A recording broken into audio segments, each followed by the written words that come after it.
Good afternoon, all.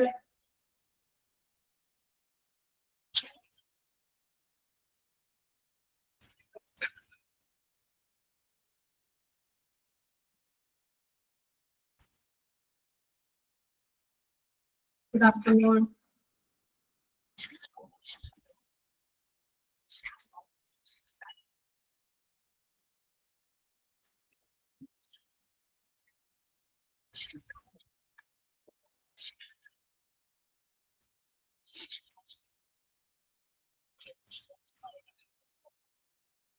Okay, നമുക്ക് തുടങ്ങാം. നമുക്ക് സമയമില്ല. എനിക്ക് ഈ മാസം കൂടി ഉള്ളു ക്ലാസ്. നമുക്ക് വേഗം എടുത്ത് തീർക്കാം. ഓക്കെ നമ്മൾ എവിടെ നിന്ന് എടുത്തത് നമ്മള് ഇവിടെ പറയണം increase bed capacity in times of emergency. അത് പറയണ്ടേ? ബെഡ് കപ്പാസിറ്റി പറഞ്ഞിട്ടില്ലല്ല. അവിടെ മഴ ഉണ്ടോ മേഡം? മഴ ഇല്ല, ഇപ്പൊ നല്ല വെയിലാണ്. 13 പോയിന്റ്സ് കഴിഞ്ഞു തീർത്തു. ഇനി അവിടെ നിന്ന് താഴെ. ഓക്കെ ഇവിടെ മഴയൊന്നുമില്ല. അവിടെ എവിടെയാണ് മഴ ഉള്ളത്? ബിനോയ്ക്ക് തിരുവനന്തപുരത്ത് എങ്ങനെയുണ്ട്? മഴ ഉണ്ടാ?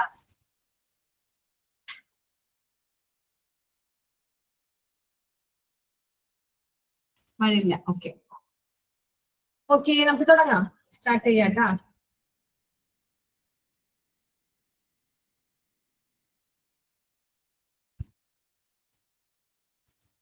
Increase bed capacity in times of emergencies. Bed capacity നമ്മള് ഹോസ്പിറ്റലിൽ നമ്മൾ പറഞ്ഞു എമർജൻസി, നമ്മൾ ഡിസാസ്റ്ററിന്റെ പറഞ്ഞത് അല്ലെ? നമ്മൾ ഹോസ്പിറ്റലില് ഡിസാസ്റ്റർ ആണ്, ദുരന്തങ്ങൾ സംഭവിക്കുമ്പോൾ അവിടെ ബെഡ് ഉണ്ടാക്കണം. എന്തെങ്കിലും എമർജൻസി കേസ് എന്തെങ്കിലും വന്നു കഴിഞ്ഞാൽ ബെഡ് ഇല്ലെങ്കിൽ നമ്മൾ ബെഡ് ഇൻക്രീസ് ചെയ്യാനായിട്ട്, ബെഡ് ഉണ്ടാക്കാനായിട്ട് നമ്മൾ എന്ത് ചെയ്യും? ബെഡ് കൂട്ടണം അല്ലെ? ബെഡുകള് എമർജൻസി കേസ് എന്തെങ്കിലുമൊക്കെ വന്നു കഴിഞ്ഞാൽ അവിടെ ഒരുപാട് പേഷ്യൻസ്, വേറെ ഔട്ട് പേഷ്യന്റ് പുറത്തുനിന്ന് വന്ന് കിടപ്പുണ്ട്. അപ്പൊ ആ പേഷ്യന്റ് ഒക്കെ വരുമ്പോ ഹോസ്പിറ്റലിൽ ബെഡ് ഇല്ല. അപ്പൊ എമർജൻസി കേസ് വന്ന് ബെഡ് ഇല്ലാത്ത സമയത്ത് നമ്മൾ ഈ പേഷ്യന്റ് ഓർക്കാപ്പുറത്തല്ലേ വന്നത്? നമ്മൾ വിചാരിച്ചിട്ടല്ല എമർജൻസി കേസ് വന്നത് അല്ലെ? എന്തെങ്കിലും ഒരു ഡിസാസ്റ്റർ സംഭവിച്ചു, ഒരുപാട് പേര് പെട്ടെന്ന് ഹോസ്പിറ്റലിൽ അഡ്മിറ്റ് ആവേണ്ടി വന്നു കഴിഞ്ഞാൽ നമ്മൾ ബെഡ് കപ്പാസിറ്റി ഇൻക്രീസ് ചെയ്യണത് എങ്ങനെയാണെന്ന് നോക്കാം.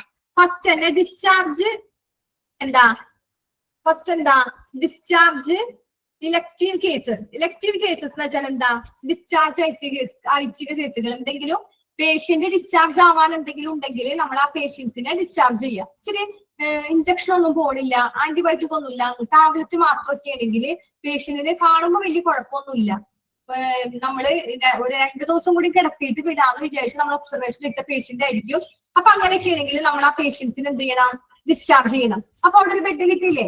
അപ്പൊ അങ്ങനെ ഒരുപാട് 2-3 പേഷ്യൻസ് ഒക്കെ അങ്ങനെ ഉണ്ടെങ്കിലും നമുക്കൊരു പേഷ്യന്റിനെ കിടത്താനുള്ള ഒരു ബെഡ് അറേഞ്ച് ചെയ്ത് കിട്ടി. ഡിസ്ചാർജ് ഇലക്ടീവ് കേസസ്, ഐച്ഛിക കേസുകൾ എന്തെങ്കിലുമൊക്കെ ഉണ്ടെങ്കിൽ അങ്ങനെയുള്ള പേഷ്യന്റിനെ ഡിസ്ചാർജ് ചെയ്യണം. രണ്ടാമത്തെ പോയിന്റ് എന്താ? Discharge stable recovering patients. Discharge stable recovering patients എന്ന് വെച്ചാൽ നമ്മൾ ഒരു പേഷ്യന്റിനെ നമ്മൾ ഡിസ്ചാർജ് ചെയ്യാണ്, പക്ഷെ ആ പേഷ്യന്റ് റിക്കവറിംഗ് പേഷ്യൻസ് അതിന്റെ അസുഖത്തിൽ നിന്ന് റിക്കവർ ആയിട്ടുണ്ട്, കുഴപ്പമൊന്നുമില്ല. നേരത്തെ പറഞ്ഞ അതേ സെയിം പോയിന്റ് തന്നെ. ഒരു പേഷ്യന്റിന് വേറെ ഫിസിക്കലായിട്ട് നമ്മൾ കാണുമ്പോ ഫിസിക്കലായിട്ട് മെന്റലായിട്ടൊന്നും പേഷ്യന്റിന് വേറെ പ്രോബ്ലംസ് ഒന്നുമില്ല, ഇഞ്ചക്ഷൻ ഒന്നും പോണില്ല, ടാബ്ലറ്റ് മാത്രമേ ഉള്ളൂ, വീട്ടിൽ പോയി റെസ്റ്റ് എടുത്താൽ മതി. അങ്ങനെയുള്ള പേഷ്യൻസിനെ നമ്മൾ എന്ത് ചെയ്യാം? സ്റ്റേബിൾ ആണെന്ന് നമുക്ക് തോന്നും. നമ്മൾ പേഷ്യന്റിനെ കാണുമ്പോൾ നമുക്ക് എന്താവും? ഈ പേഷ്യന്റ് കുഴപ്പമില്ല, സ്റ്റേബിൾ ആണെന്ന് നമുക്കറിയാം. അങ്ങനെയുള്ള പേഷ്യന്റിനെ നമ്മൾ ഡിസ്ചാർജ് ചെയ്യാം. അതാണ് ഡിസ്ചാർജ് സ്റ്റേബിൾ റിക്കവറിംഗ് പേഷ്യൻസ്. പിന്നെന്താ? Stop admitting non emergency patient എന്ന് വെച്ചാൽ എന്താ?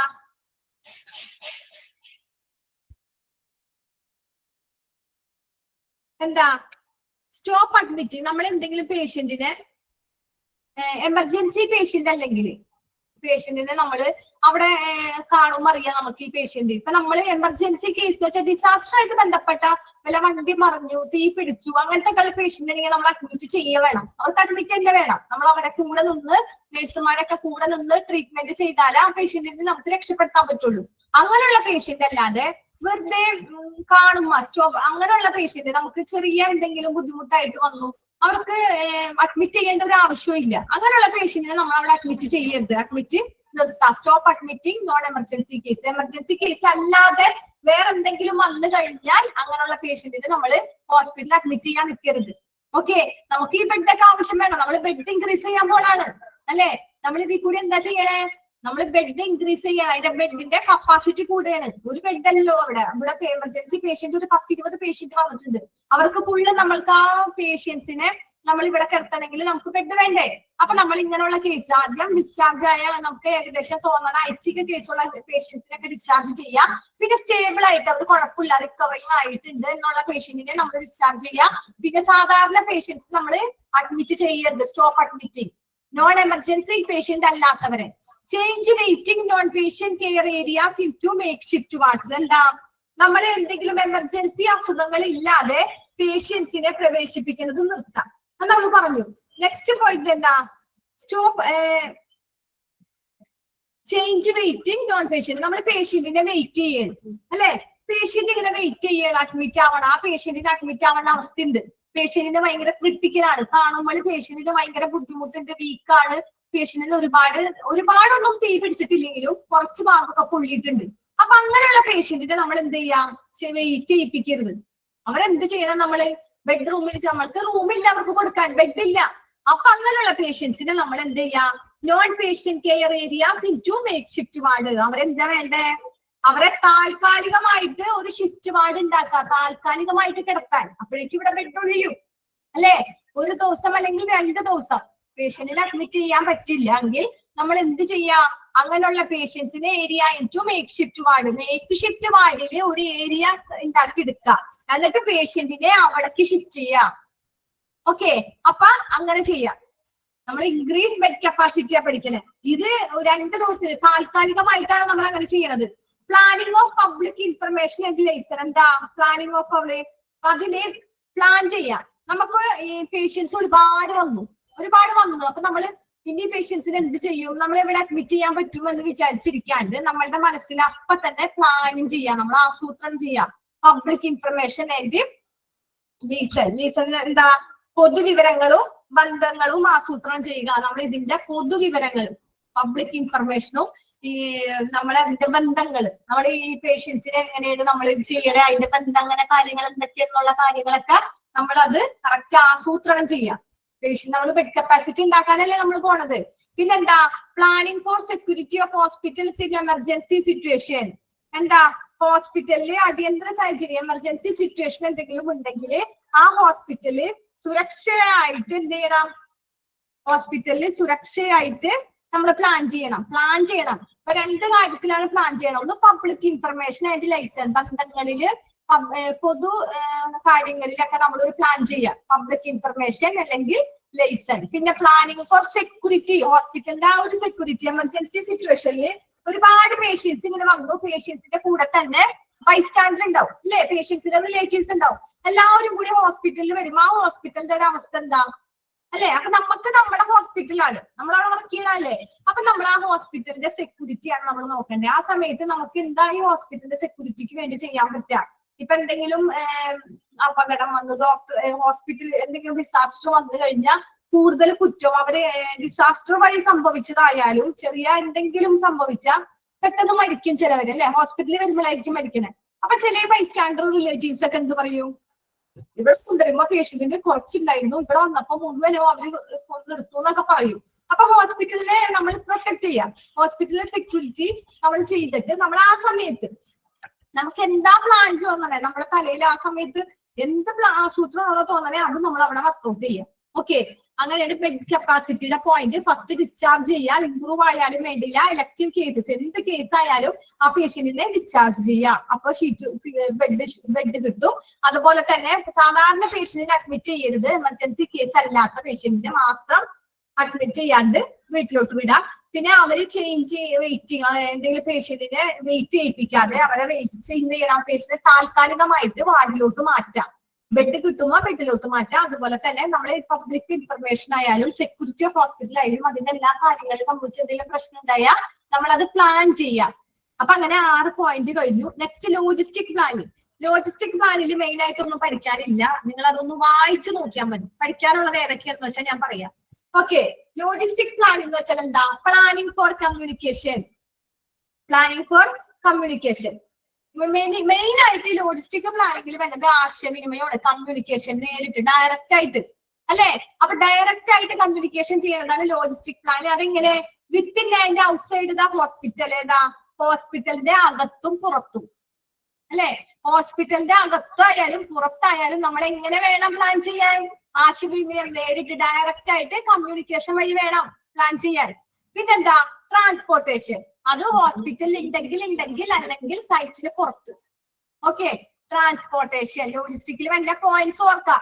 ഈ പറയുന്ന പോയിന്റ്സ് ഇമ്പോർട്ടന്റ് ആണ്. First one planning for communication, second one transportation, third എന്താ? Store planning. സ്റ്റോർ വേണ്ടേ? ആ സ്റ്റോറിന്റെ കാര്യങ്ങൾ പ്ലാൻ ചെയ്യണം. സ്റ്റോർ. ഫോർത്ത് വൺ എന്താ? Personal planning. Fourth one personal planning. ആ പേഴ്സണൽ പ്ലാനിങ്ങിൽ മെഡിക്കലും പെടും നോൺ മെഡിക്കലും പെടും. അതിന്റെ കാര്യങ്ങൾ പ്രത്യേകം പറയണ്ട്. പേഴ്സണൽ പ്ലാനിങ്ങിൽ വരുന്നത് മെഡിക്കലും നോൺ മെഡിക്കലും. ഇമ്പോർട്ടന്റ് ആണോ മിസ് എന്ന് ചോദിച്ചാൽ ഇമ്പോർട്ടന്റ് ആണെന്ന് പറയണത് ആണ് ഇപ്പൊ പറയണത്. ലോജിസ്റ്റിക് പ്ലാനിന്റെ ഈ 5 പോയിന്റ് ഇമ്പോർട്ടന്റ് ആണ്. എന്താന്ന് വെച്ചാല് ഇതിൽ ഏതെങ്കിലും ഒരെണ്ണം തന്നിട്ട് നിങ്ങളോട് ചോദിക്കൂ. എന്ത് ചോദിക്കൂ? ഇതില് pick out the logistic plan. Logistic plan ഇതിൽ ഏതാന്ന് ചോദിക്കും. ഈ 5 എണ്ണത്തിൽ ഏതെങ്കിലും ഒരെണ്ണേ കറക്റ്റ് തരുള്ളൂ. ഒന്നല്ലെങ്കിൽ പ്ലാനിങ് ഫോർ കമ്മ്യൂണിക്കേഷൻ തരും, അല്ലെങ്കിൽ ട്രാൻസ്പോർട്ടേഷൻ തരും, അല്ലെങ്കിൽ സ്റ്റോർഡ് പ്ലാനിങ് തരും, അല്ലെങ്കിൽ പേഴ്സണൽ പ്ലാനിങ് തരും, അല്ലെങ്കിൽ ഏറ്റവും ലാസ്റ്റ് ഒരെണ്ണം കിടപ്പുണ്ട് ഫിനാൻഷ്യൽ പ്ലാനിങ്. ഓക്കെ, ഈ 5 പ്ലാനിങ് ജസ്റ്റ് ഒന്ന് മനസ്സിലാക്കിയാൽ മതി. ഈ 5 പ്ലാനിങ് ലോജിസ്റ്റിക് പ്ലാനിങ്ങിലുള്ളത്. ഓക്കെ, അതിൽ പേഴ്സണൽ പ്ലാനിങ്ങിൽ പെട്ടതാണ് medical and non medical.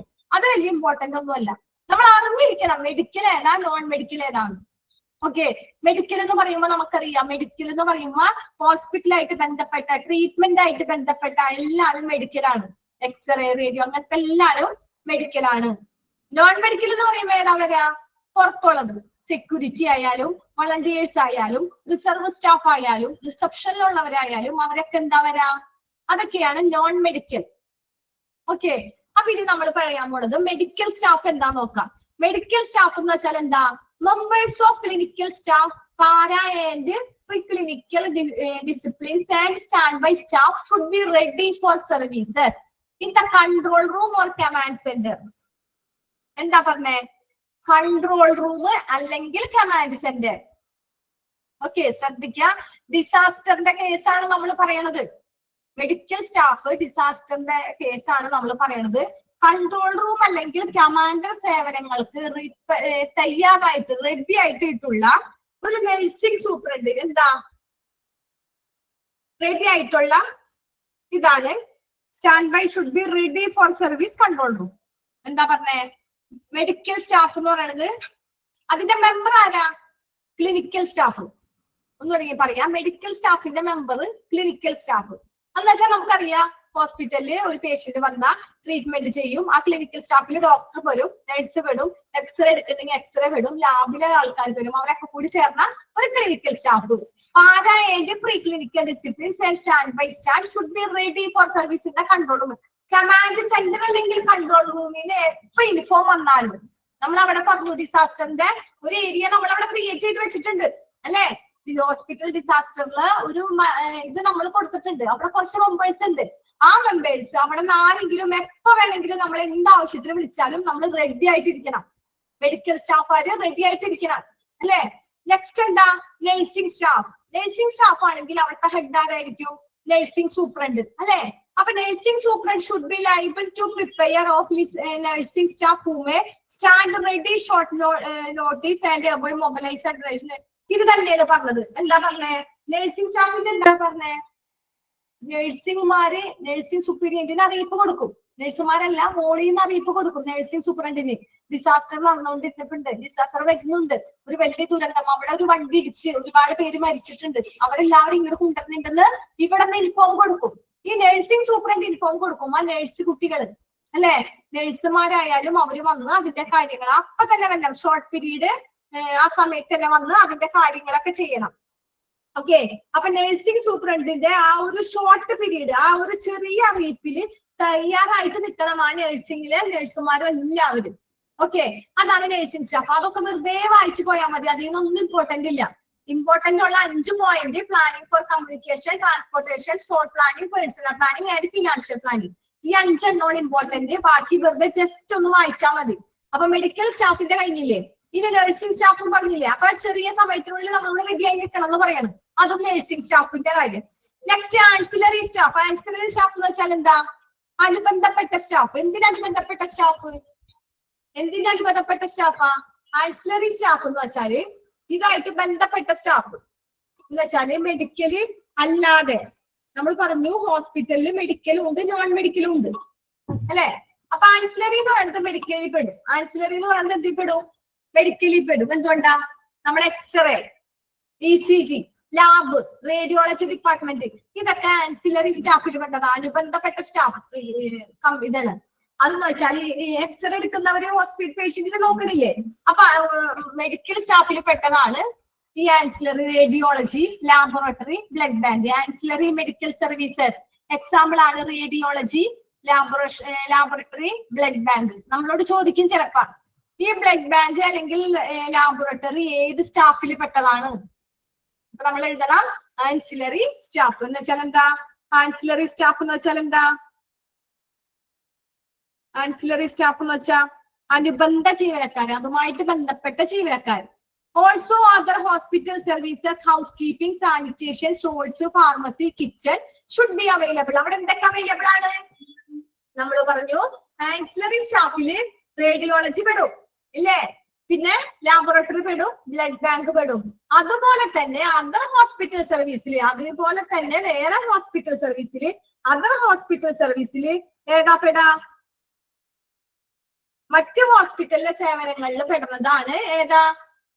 Nurse, house keeping ഇല്ലേ, അവിടെ ക്ലീൻ ചെയ്യുന്നത്, സാനിറ്റേഷൻ, സ്റ്റോഴ്സ്, ഫാർമസി, കിച്ചൺ, ഇതും പെടും.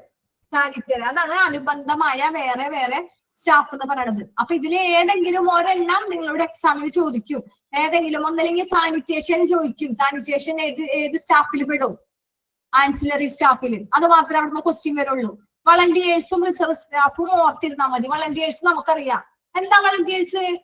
എല്ലാ ചുറ്റിലും ഓടി നടന്ന് ഒരു ടാഗ് ഒക്കെ ഇട്ട് അവിടെ ഇരിക്കും ഇവിടെ ഇരിക്കും നമ്മുടെ കാര്യങ്ങൾ നോക്കാൻ വേണ്ടിയിട്ട് പറയണ കാര്യങ്ങളില്ലേ, അവരാണ് volunteers. To role which volunteers will assume during the time of disaster should be pre determined. Rehearsal, coordinate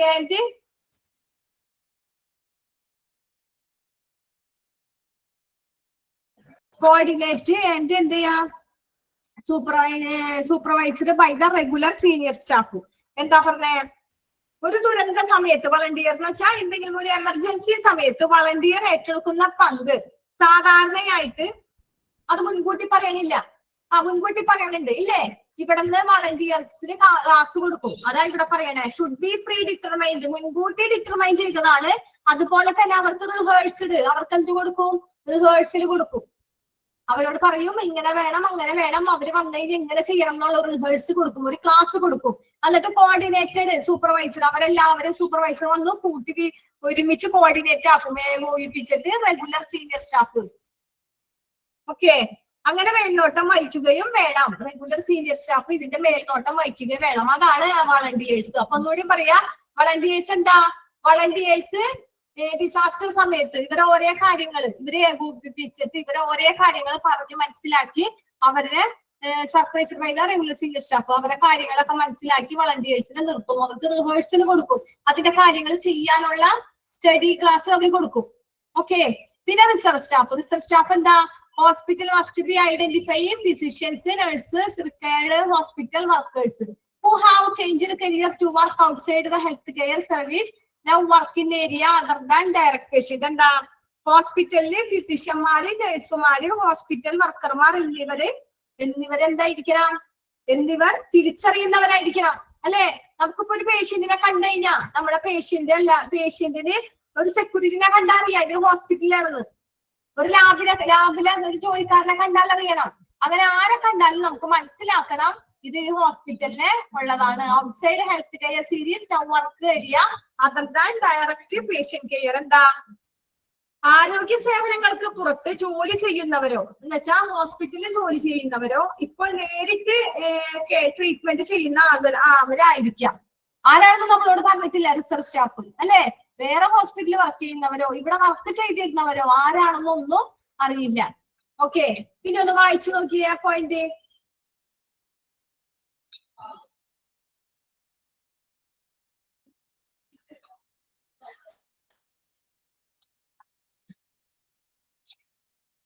വായിച്ചു നോക്കിയാ കിട്ടണ്ട?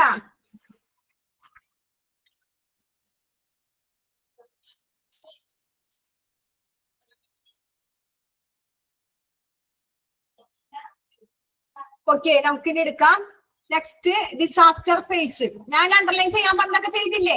ഒന്നുമില്ല, ആകെ അണ്ടർലൈൻ ചെയ്യാൻ ലോജിസ്റ്റിക് പ്ലാനിന്റെ 5 പോയിന്റ് അണ്ടർലൈൻ ചെയ്യാം. അതുപോലെ തന്നെ നഴ്സിംഗ് സ്റ്റാഫില് അണ്ടർലൈൻ ചെയ്യാനൊന്നുമില്ല. ആൻസിലറി സ്റ്റാഫില് റേഡിയോളജി, ലാബോറട്ടറി, ബ്ലഡ് ബാങ്ക് അത് അറിഞ്ഞിരിക്കാം. അതെന്താണ് ചോദിക്കും ആൻസിലറി. പിന്നെ വളണ്ടിയേഴ്സിന്റെ ഡ്യൂട്ടി നോക്കാം. വളണ്ടിയേഴ്സിന്റെ ഡ്യൂട്ടി നമുക്ക് അറിഞ്ഞൂടെ? ഓക്കെ, ഇനി ഡിസാസ്റ്റർ ഫേസ്, ദുരന്ത ഘട്ടം. ആ ദുരന്ത സമയത്തുള്ള ഘട്ടം, അതാണ് ഡിസാസ്റ്റർ ഫേസ്.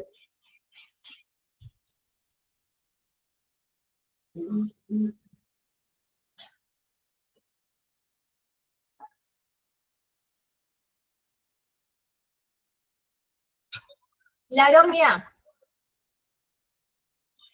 എന്താ എല്ലാവരും എന്താ ഉണ്ട്? ധന്യ, ബിനോയി എല്ലാവരും ഉണ്ട്. ഓക്കെ ഓക്കെ, ജോബി മോൾ ഉണ്ട്, വേഗ ഉണ്ട്, തസ്മീം ഉണ്ട്, അനൂപ് കുമാർ ഉണ്ട്, ഷഹന ഉണ്ട്. ഓക്കെ, നമ്മൾ സമയങ്ങളിലെല്ല സുസ്മിത ഉണ്ട്, എല്ലാവരും ഉണ്ട്. ഓക്കെ, ഇനി ഡിസാസ്റ്റർ ഫേസ് നമുക്ക് നോക്കാം. Disaster activation, alert and mobilization phase. Plan എങ്ങനെ? Alerting the disaster committee, staff, other facility. വഴി ഏതാ? വിയാന്ന് വെച്ച വഴി എന്നാണ്. Force and paging and mobilizing resources. Mobilizing resources to suitable activated areas. എന്താ പറഞ്ഞേ? ഡിസാസ്റ്റർ ആക്ടിവേഷൻ എന്ന് വെച്ചാൽ അൾട്ടർ ആൻഡ് മൊബിലൈസേഷൻ ഫേസ് ആണ്. എന്താ പറഞ്ഞേ? അൾട്ടർ ആൻഡ് മൊബിലൈസേഷൻ ഫേസ് ആണ്. അതിലെങ്ങനെ പ്ലാൻ ചെയ്യണേ? ദുരന്ത സമിതി ജീവനക്കാര് മറ്റ് സൗകര്യങ്ങള്, ഫോണ്, പേജ് അങ്ങനെ പോലെ അറിയിക്കണം. ഇപ്പൊ നമുക്ക് എന്തെങ്കിലും ഇതിലെന്താ പറയണേ? ഡിസാസ്റ്റർ ഫേസ് നിൽക്കുമ്പോ ദുരന്തത്തിന്റെ ആ ഒരു സമയം, ആ കാലഘട്ടം, ദുരന്തം നടന്നുകൊണ്ടിരിക്കുമ്പോൾ നമ്മൾ എന്ത് വേണം? അറിയിക്കണം. ഇവിടെ ഒരു ദുരന്തം നടന്നത്. ഇപ്പൊ നമ്മള് വയനാട്ടില് ഒരു വലിയ ദുരന്തം നടന്നു. അപ്പൊ അവിടെ എങ്ങനെ? വയനാട്ടില് ഇത് നമ്മളെങ്ങനെ അറിഞ്ഞേ? നമ്മളെ വീട്ടിൽ വന്ന ആരെങ്കിലും പറഞ്ഞതാണോ? അല്ല, മീഡിയ വഴിയായാലും പുറത്തുനിന്നായാലും TV, വാർത്ത, അങ്ങനെയൊക്കെയാണ് നമ്മൾ അറിഞ്ഞത്. അപ്പൊ അങ്ങനെ എല്ലാവരും അറിയണം. എന്താ? Disaster activation, alert and mobilisation work. ഈ ഹോസ്പിറ്റലിൽ എന്ത് നടന്നാലും, എന്ത് പ്രശ്നങ്ങൾ ഉണ്ടായാലും അത് സമൂഹം അറിയണം, പബ്ലിക് അറിയണം. അത് എന്തിലൂടെ അറിയണം? ഫോൺ അല്ലെങ്കിൽ പേജിങ്. പേജിങ് എന്ന് വെച്ചാൽ ഫേസ്ബുക്കില് ഉണ്ട് പേജിങ്. നമ്മൾ എന്തെങ്കിലും അഡ്വർടൈസ്മെന്റ് ഒക്കെ വാട്സപ്പ് വഴി അഡ്വർടൈസ്മെന്റ് ഇടുമ്പോൾ അത് സ്റ്റാറ്റസ് ആക്കി കഴിഞ്ഞാൽ അത് പേജിങ്ങിലോട്ട് പോകും. ഫേസ്ബുക്കിന്റെ ആ കണക്റ്റുള്ള നമ്പറുള്ള പേജിങ്ങിലോട്ട് പോകും. ഓക്കെ, അങ്ങനെ ചെയ്യണം. പിന്നെന്താ? Incident commander. And incident commander who must be free to command and coordinate the overall disaster response must be appointed by hospital administration and emergency department physical with emergency medical services. എന്താ പറഞ്ഞേ? Incident എന്ന് പറയുന്നത് ഒരു സംഭവം. ഒരു minute.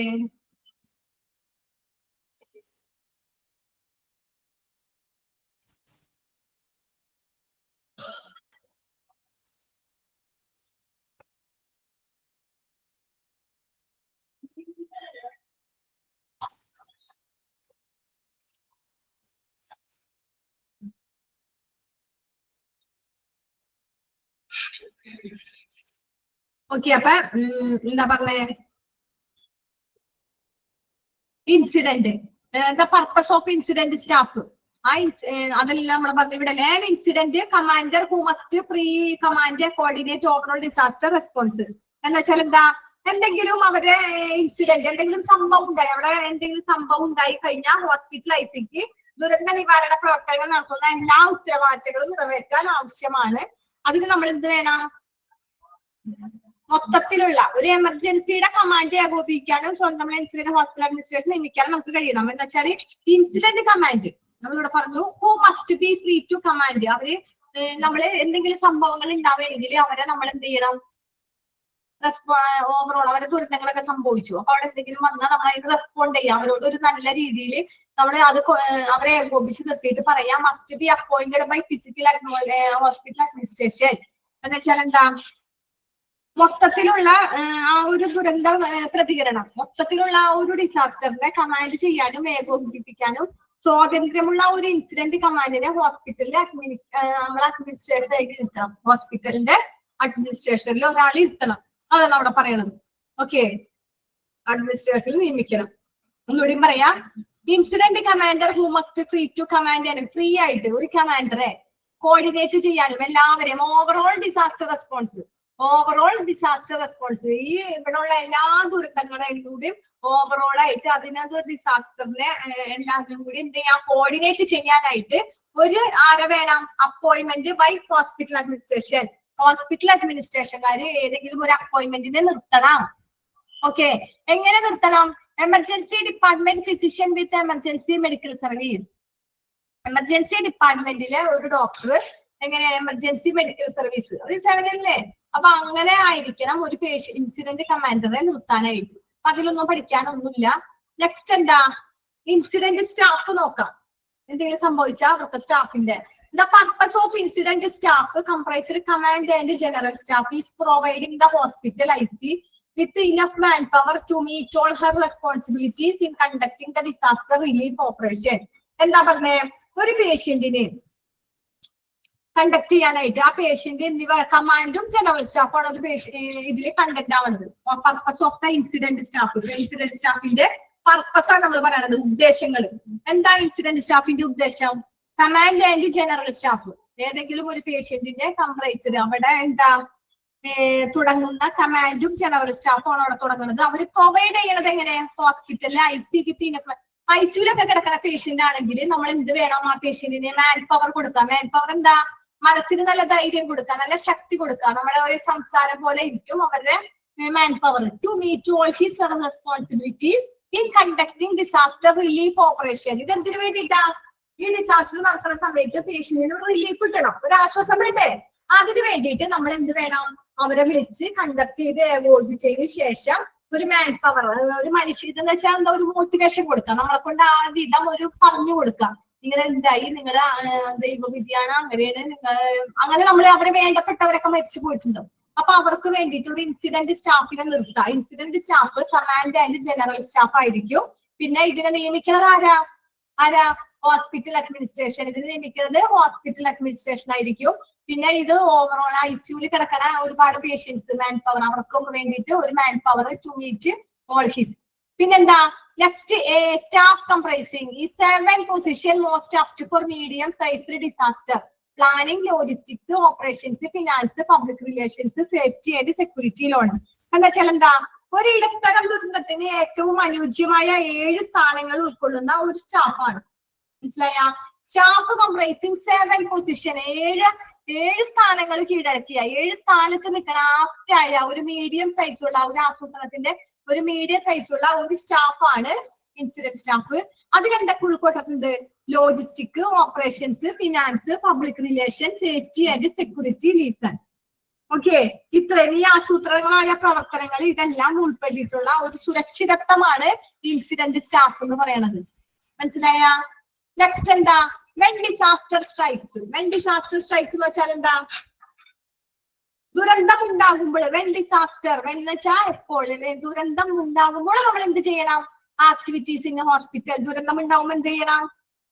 ഹോസ്പിറ്റലില് വിവരം അറിയിക്കണം. Authorised individuals are called to declare doctor major. എന്താ? ഡോക്ടർ മേജറായി പ്രഖ്യാപിക്കാൻ അംഗീകൃത വ്യക്തിക്ക് എന്തുണ്ടാവണം? അംഗീകൃത വ്യക്തിയായി വിളിക്കണം. എന്ന് വെച്ചാൽ എന്താ? ഡോക്ടേഴ്സ്, ഫിസിഷ്യൻസ് അല്ലെങ്കിൽ 1 സ്റ്റാഫ്, പേഷ്യന്റിനെ നോക്കണ ഒരു ഫിസിഷ്യൻ അല്ലെങ്കിൽ ഒരു staff who are off duty. അവർ നേരിട്ട് വന്ന് ഡ്യൂട്ടി എടുക്കുക. റീകോൾഡ്, എവിടെയെങ്കിലും ഡ്യൂട്ടി ഇല്ലാണ്ട് പോയിട്ടുണ്ടെങ്കിൽ തിരിച്ചു വന്ന് റീകോൾ ചെയ്യുക. ഓൾ ഡിപ്പാർട്ട്മെന്റ് ഇംപ്ലിമെന്റഡ് എസ്റ്റാബ്ലിഷ്മെന്റ്, എല്ലാ ഡിപ്പാർട്ട്മെന്റ്സിലും ഈ കാര്യങ്ങളൊക്കെ ഇംപ്ലിമെന്റ് ചെയ്യുക, ഈ കാര്യങ്ങളൊക്കെ അറിയിക്കുക.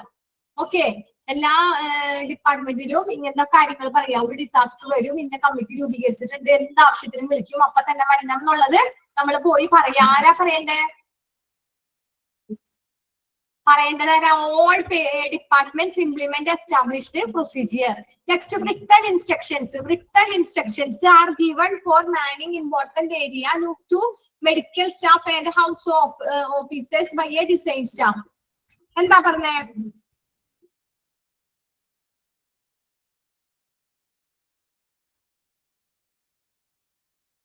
നമ്മൾ എവിടം വരെ പറഞ്ഞു? ടെലിഫോൺ ഓപ്പറേറ്ററിന്റെ പറഞ്ഞില്ലല്ല. Telephone operator announces doctor major 3 times every 30 seconds for patients. ഒരു പീരീഡില് 3 മിനിറ്റ് ഉണ്ടാവും. ആ 3 മിനിറ്റില് എല്ലാ 30 സെക്കൻഡ് കൂടുമ്പോൾ 3 പ്രാവശ്യം ഡോക്ടർ മേജർ അനൗൺസ് ചെയ്യണം. എന്താ അനൗൺസ് ചെയ്യണ്ടേ? ഡോക്ടർ മേജർ എന്താ അനൗൺസ് ചെയ്യണ്ടേ?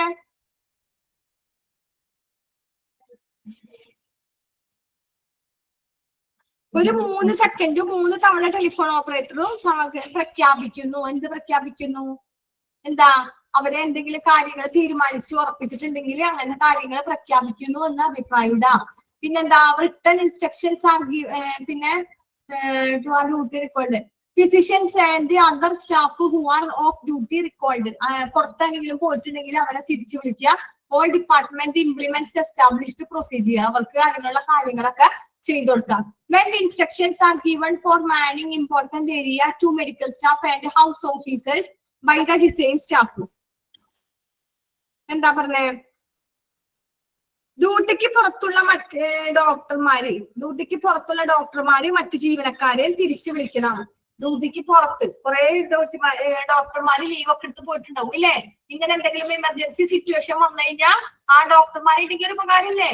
അപ്പൊ ഡോക്ടർമാര്, സിസ്റ്റർമാര്, മറ്റു ജീവനക്കാര് അവരെ നമ്മള് തിരിച്ചു വിളിക്കുന്നു. എന്തിനാ തിരിച്ചു വിളിക്കണേ?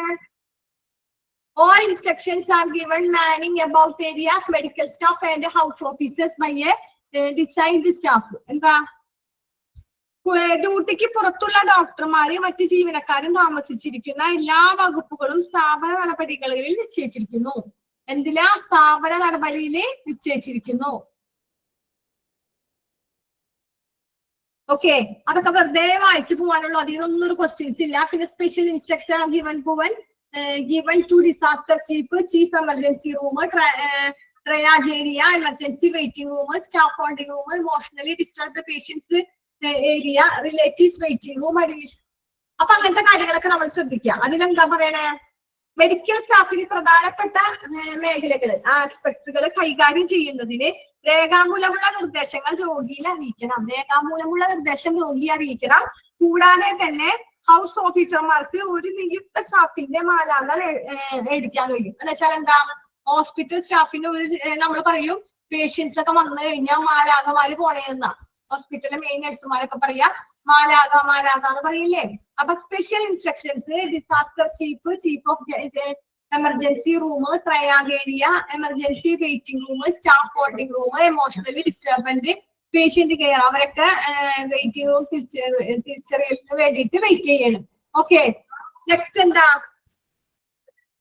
Security and support personnel control of the traffic triaging limited next to ambulance care. എന്താ പറഞ്ഞേ? സെക്യൂരിറ്റിയും സപ്പോർട്ട് ജീവനക്കാരും ടോക്ക് നിയന്ത്രിക്കുന്നത് ആംബുലൻസിലൂടെയാണ്. എന്താ പറഞ്ഞേ?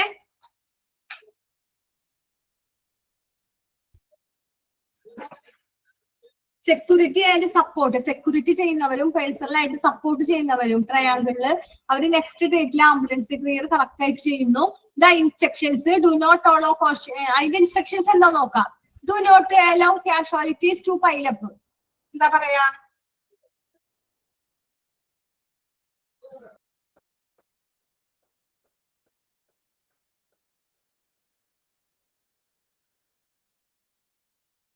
ദുരന്തം അവസാനിപ്പിച്ചതായി പ്രഖ്യാപിക്കണം. എന്താ പറഞ്ഞേ?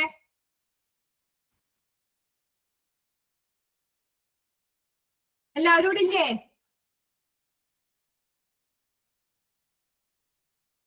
ഇല്ലേ? ഓക്കെ, നമ്മൾ എവിടം വരെ പറഞ്ഞു? Security and support. അപ്പൊ നമ്മൾ അത് കഴിഞ്ഞു. സെക്യൂരിറ്റി ആയാലും സപ്പോർട്ട് ജീവനക്കാരായാലും ട്രാഫിക്കിനെ നിയന്ത്രിക്കുന്നത് എന്തിന്റെ അടുത്താണ്? അപ്പൊ നമ്മൾ കണ്ടിട്ടുണ്ട് ആംബുലൻസ് കെയറിന്റെ അടുത്ത്. ഒരു ആംബുലൻസിന്റെ വണ്ടി ആയാലും വെഹിക്കിൾ ആയാലും അതൊക്കെ ഫസ്റ്റ് തന്നെ ആയിരിക്കും ഫ്രണ്ട് ഓഫീസിൽ അല്ലെ? അപ്പൊ ഈ ആംബുലൻസ് അതിന്റെ നീരെ നീക്കിയിട്ടുണ്ടാവും. അതാണ് security support personal. Support personal എന്ന് പറയുമ്പോൾ നമ്മൾക്ക് വേണ്ടപ്പെട്ട അവിടെ അറ്റൻഡർമാർ അവിടെ അവരുണ്ടാവും. അവര് കൺട്രോൾ ഓഫ് ദ ഓഫീസിൽ triage initiated next to ambulance entrance. അത് എവിടെയാണ്? നെക്സ്റ്റ് ആംബുലൻസ് സെന്റൻസ് എവിടെയാണോ അവിടെ ആയിരിക്കും. പിന്നെ ട്രയാഗ് ഇൻസ്ട്രക്ഷൻസ്, അതിന്റെ ഇൻസ്ട്രക്ഷൻസ് നമ്മൾ നോക്കാം. ഒന്നാമത്തെ do not follow casualties to pile up. Do not follow casualties pile up. എന്താ?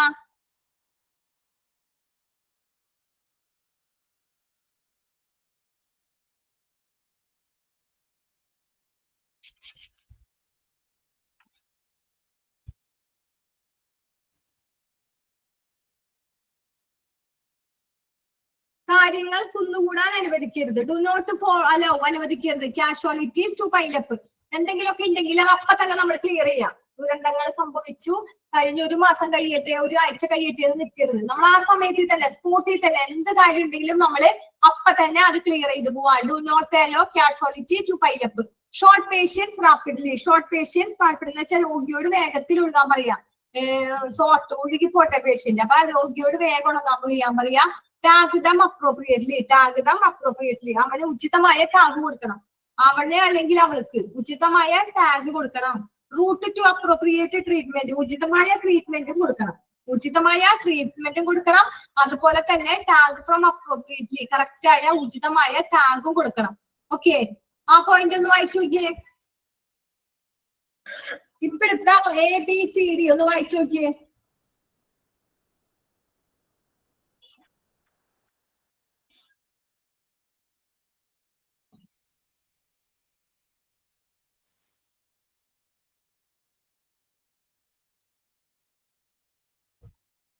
ഓക്കെ, വായിച്ചു നോക്കിയാ.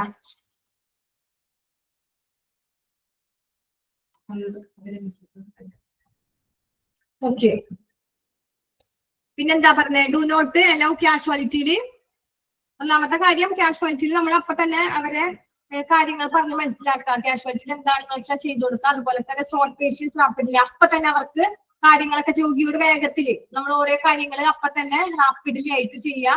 പിന്നെ ടാഗ് ദം അപ്രോപ്രിയേറ്റ്ലി. കറക്റ്റ് ആയ അവർക്ക് ഉചിതമായ ടാഗ് കൊടുക്കുക. Route to appropriate treatment areas. ഉചിതമായ ട്രീറ്റ്മെന്റ് കൊടുക്കുക. പിന്നെ നെക്സ്റ്റ് ട്രീറ്റ്മെന്റ് ഏരിയാസ് നമ്മൾ നോക്കാം. നമുക്ക് ട്രീറ്റ്മെന്റ് ഏരിയാസിൽ എന്തൊക്കെയുണ്ടെന്ന് നോക്കാം. ട്രീറ്റ്മെന്റ് നമ്മൾ അസുഖങ്ങൾ ഡിസാസ്റ്റർ കഴിഞ്ഞു അവരെ ട്രീറ്റ്മെന്റ് ചെയ്യാൻ വന്നൊക്കെയാണ്. ആ ഏരിയാസിൽ emergency room, hyper acute condition, നമ്മളെന്താ അടിയന്തരമായ ചികിത്സ, എമർജൻസി കേസ് കൊടുക്കണം. ആർക്കാ? Life threatening haemorrhage. ജീവന് ഭീഷണിയുള്ളവർക്കും രക്തസ്രാവം ഉള്ളവർക്കും, പെട്ടെന്ന് ബ്ലീഡിംഗ് ഉള്ളവര്, ബ്ലീഡിംഗ് നിൽക്കണ്ടാവൂല, അപ്പൊ അങ്ങനെയുള്ളവർക്ക് നമ്മൾ എമർജൻസി റൂം അറേഞ്ച് ചെയ്ത് കൊടുക്കാം. ഹൈപ്പർ അക്യൂട്ട് കണ്ടീഷൻസിന് എമർജൻസി റൂം അല്ലെങ്കിൽ ലൈഫ് ത്രെട്ടണിങ് കൊടുക്കാം. പിന്നെ surgery, serious casualty, chest, abdominal trauma, open fractures എന്ന് വെച്ചാൽ എന്താ? സർജറി. അവിടെ ഗുരുതരമായ പരിക്കുകൾ ഉണ്ടെങ്കിൽ, എന്തെങ്കിലും ഗുരുതരമായ പരിക്ക് പറ്റിയിട്ടുണ്ടെങ്കിൽ അങ്ങനെയുള്ള പേഷ്യന്റിനെ സർജറിക്ക് കൊണ്ടുവരിക. എന്താ എനിക്ക് ഗുരുതരമായ പരിക്ക് കാഷ്വാലിറ്റിയിൽ കൊണ്ടുവരുന്നത്? ചെസ്റ്റ്, നെഞ്ചുവേദന അങ്ങനെ എന്തെങ്കിലും ഉണ്ടെങ്കിൽ. അബ്ഡോമിനൽ ട്രോമ എന്ന് വെച്ചാൽ എന്താ? വയറിലെ ആഘാതം, വയറിൽ എന്തെങ്കിലും ബുദ്ധിമുട്ടുണ്ടെങ്കിൽ. ഓപ്പൺ ഫ്രാക്ചേഴ്സ് എന്ന് വെച്ചാല് അവർക്ക് ഓപ്പൺ ആയിട്ട് കൈ കാലൊക്കെ ഒടിഞ്ഞ് അത് ഓപ്പൺ ആയിട്ടാണെങ്കിൽ ഓപ്പൺ ഫ്രാക്ചേഴ്സ്. പിന്നെന്താ പറഞ്ഞേ? പിന്നെ ഡെലിവറി സ്യൂട്ട്. ഡെലിവറി എന്ന് പറയുമ്പോൾ നമുക്കറിയാം അത് വനിതകളായിട്ട് ബന്ധപ്പെട്ടതാണ് അല്ലെ, ഫീമെയിൽ ആയിട്ട് ബന്ധപ്പെട്ടതാണ് ഡെലിവറി. അതെങ്ങനെയാണ് നോക്കാം. Delivery suite woman in labour റൂമില് പ്രസവിക്കാനായിട്ട്. കോംപ്ലിക്കേഷൻസ് ഓഫ് പ്രഗ്നൻസി ടൈംസിൽ എന്തെങ്കിലും കോംപ്ലിക്കേഷൻസ് ഉണ്ടെങ്കിൽ ഡെലിവറി സ്യൂട്ട് ഉപയോഗിക്കാം. പിന്നെ ട്രോമാറ്റിസൈഡ് പ്രഗ്നന്റ് വുമൺ എന്ന് വെച്ചാല് ട്രോമാറ്റൈഡ് എന്ന് വെച്ചാൽ ആഘാതം, അതും ആഘാതം പരസങ്ങളിലും. പ്രഗ്നന്റ് ആയിരിക്കുമ്പോ തന്നെ കുട്ടി അങ്ങോട്ട് ഇറങ്ങാം, കുട്ടി തിരിഞ്ഞു കിടക്കാം, അങ്ങനെയൊക്കെ ഉള്ള ബുദ്ധിമുട്ടാണെങ്കിൽ ഡെലിവറി സ്യൂട്ട്. അപ്പൊ സർജറിയില് എന്തൊക്കെ കേസാ? Serious casualty, chest, abdominal trauma, open fracture. Delivery സ്യൂട്ടില് വുമൺ ആയിട്ട് ബന്ധപ്പെട്ട എല്ലാവരും, woman in labour, pregnancy, traumatised pregnant woman. ഐസിയുൽ എന്താ? നമ്മൾ എങ്ങനെയാണ് ഐസിയുൽ പേഷ്യന്റിനെ എടുക്കാം? എന്താ? മെഡിക്കൽ എമർജൻസി ആയ പേഷ്യൻസിനെ ഐസിയുൽ കിടത്തും. പിന്നെ OPD, ഔട്ട് പേഷ്യന്റ് ഡിപ്പാർട്ട്മെന്റ് ഏരിയയിൽ ഏതാ? അൾസാവീജിബിൾ കേസ് എന്ന് വെച്ചാൽ എന്താ? രക്ഷിക്കാനാവാത്ത കേസുകൾ. ഒരു പേഷ്യന്റിനെ നമ്മൾ വിഷം കഴിച്ചു വന്നു, നമ്മൾ ഒരുപാട് ശ്രമിച്ചു ആ പേഷ്യന്റിനെ രക്ഷപ്പെടുത്താനായിട്ട്. പക്ഷെ പേഷ്യന്റിന്റെ ശരീരത്തിലോട്ടൊക്കെ എന്ത് പോയി? ഈ വിഷാംശങ്ങൾ കഴിഞ്ഞു, ഒരു പേഷ്യന്റ് പെട്ടെന്ന് മരിച്ചു എന്ന് വിചാരിക്കുക. അപ്പൊ അങ്ങനെയുള്ള പേഷ്യൻസിനെ എന്താ ചെയ്യാ? ഇവിടെ കൊണ്ടുവന്നിടും.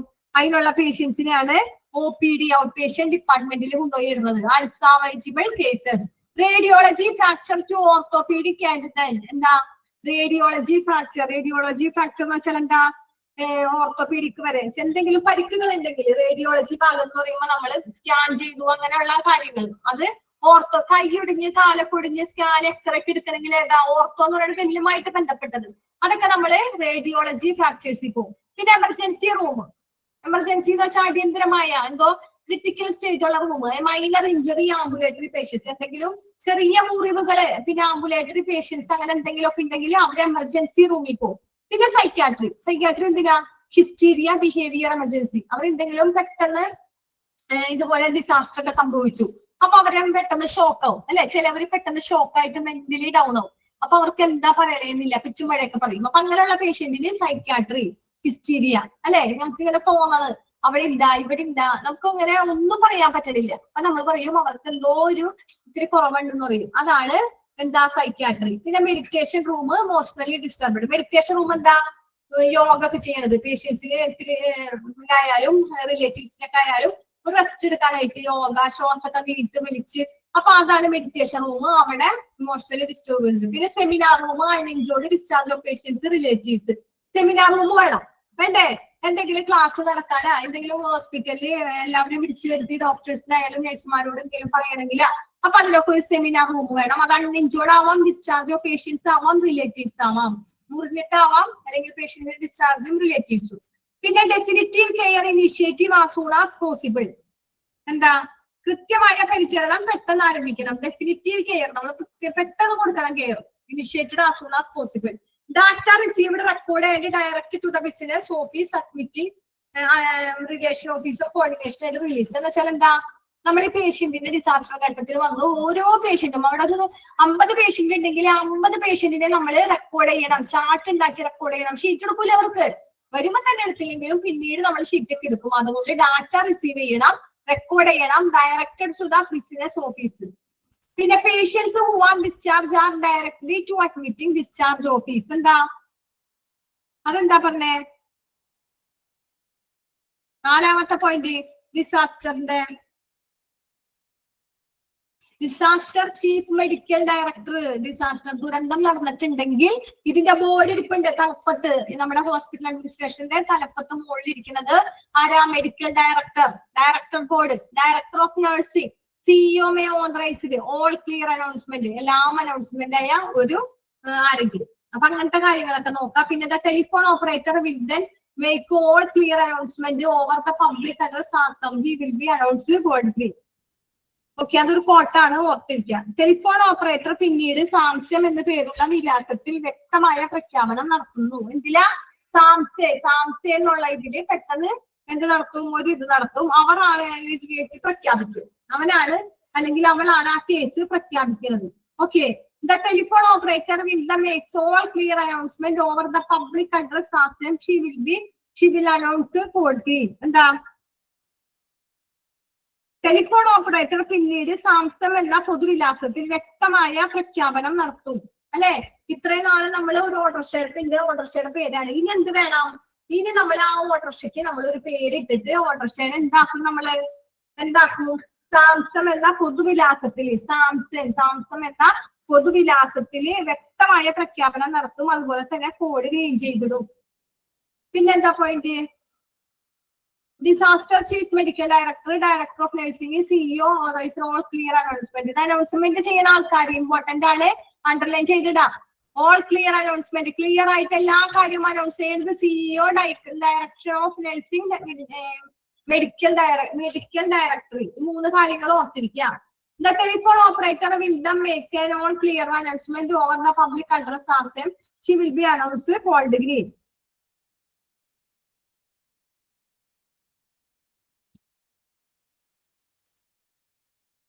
Okay.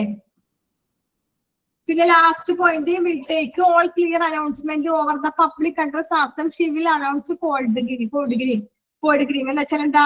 ടെലിഫോൺ ഓപ്പറേറ്റർ പിന്നീട് സാംസ്യം എന്ന പൊതുവിലാസത്തിൽ വ്യക്തമായ പ്രഖ്യാപനം നടത്തും.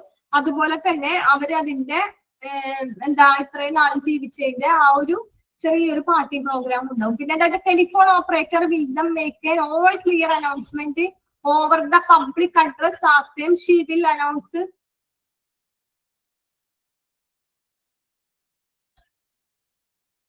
Code green.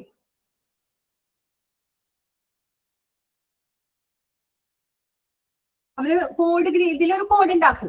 ഇതിന്റെ എല്ലാ കാര്യങ്ങളും ടെലിഫോൺ ഓപ്പറേറ്റർ എല്ലാവരും ക്ലിയർ അനൗൺസ്മെന്റ് ഒക്കെ ചെയ്തതിന് ശേഷം ഒരു കോഡ് ഉണ്ടാക്കും, കോഡ് ഗ്രീൻ എന്ന് പറഞ്ഞിട്ട്. ആ കോഡ് ഉണ്ടാക്കിയിട്ട് അപ്പൊ എന്താ അത് പിന്നീട് സാംസ്യം എന്ന പൊതുവിലാസത്തിൽ പ്രഖ്യാപിക്കുകയും ചെയ്യും. ഓക്കെ, പബ്ലിക് അഡ്രസ് എന്തായിരിക്കും? System she will announce code green. പിന്നീട് അതെന്തായിട്ട് അനൗൺസ് ചെയ്യും? Code green. പിന്നെന്താ? Disaster deactivation demobilization phase declaring the disaster to be over the decision deactivate the hospital emergency plan should be taken after exact evaluation of the situation by the incident commander and the other hospital administrator. The deactivation should not be too early, too late. It is very difficult to reactivate the emergency plan once it has been declared over because staff tiredness starts, which is difficult to overcome. ദുരന്തം അവസാനിപ്പിച്ചതായിട്ട് പ്രഖ്യാപിച്ചു. ദുരന്തങ്ങളൊക്കെ കഴിഞ്ഞു, disaster കഴിഞ്ഞു, പ്രഖ്യാപിച്ചു. സംഭവ സ്ഥലത്തുള്ളതും മറ്റു hospital അഡ്മിനിസ്ട്രേറ്ററും മറ്റു ഗതികൾ കൃത്യമായിട്ട് വിലയിരുത്തി. അല്ലെ, ഇപ്പൊ ഒരു ദുരന്തം സംഭവിച്ച സ്ഥലത്ത് പോയി എല്ലാവരും പോയി അതിനെ വിലയിരുത്തിയതിനു ശേഷം ഹോസ്പിറ്റലിന് എമർജൻസി പ്ലാന് കൊണ്ട് നമ്മൾ അവിടെ ഉള്ളതൊക്കെ ക്ലീൻ ചെയ്ത് വെക്കണം അല്ലെ. ഇന്ന് തന്നെയാണ്, ഇന്നൊക്കെ അവിടെ ഹോസ്പിറ്റലിൽ തിക്കും തിരക്കും, ഒരുപാട് പേഷ്യൻസ് വന്നു, കുറെ പേഷ്യൻസ് മരിച്ചു, അവരെ കൊണ്ടുപോയി, അങ്ങനെ ഒരുപാട് ട്രാജഡികളൊക്കെ ദുരന്തങ്ങളൊക്കെ നടന്നു. ആ സമയത്ത് നമ്മൾ എന്ത് വേണം?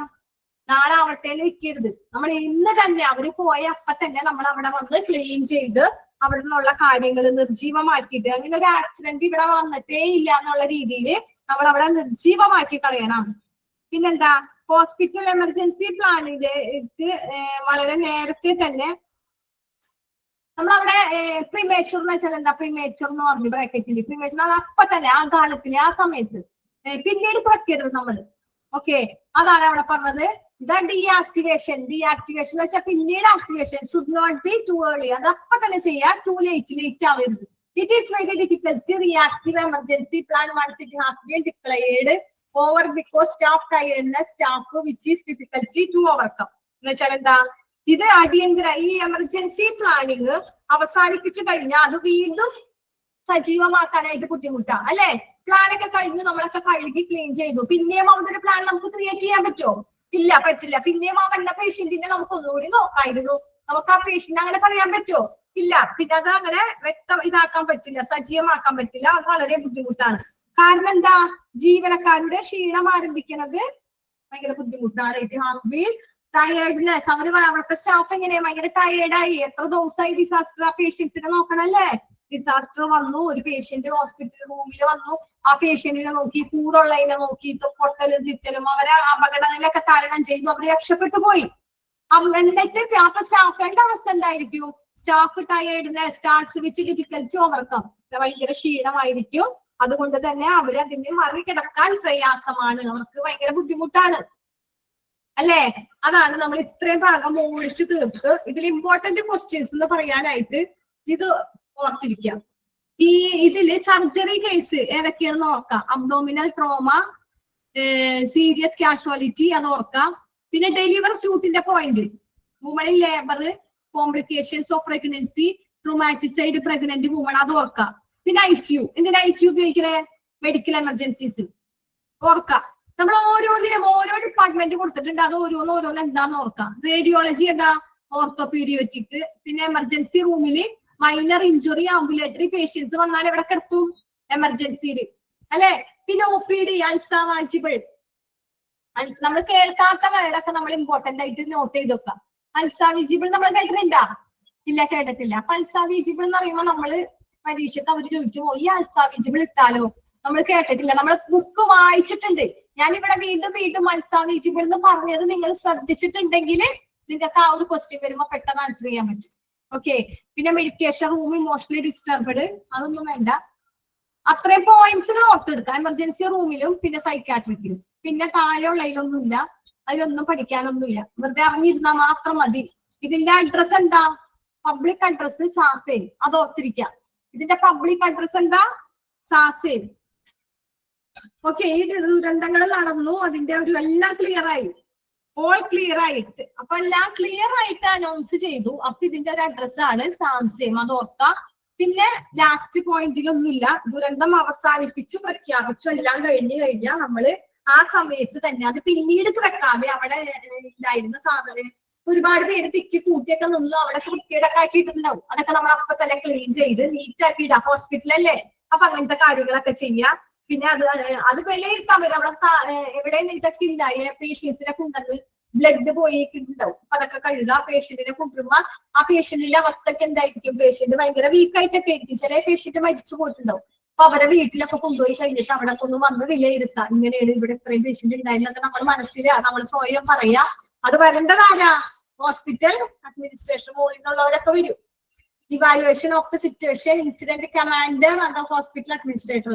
എന്തെങ്കിലും ആ ഹോസ്പിറ്റലിൽ അല്ലെങ്കിൽ വേറെ ഹോസ്പിറ്റൽ അഡ്മിനിസ്ട്രേറ്റർമാർ വരും അല്ലേ?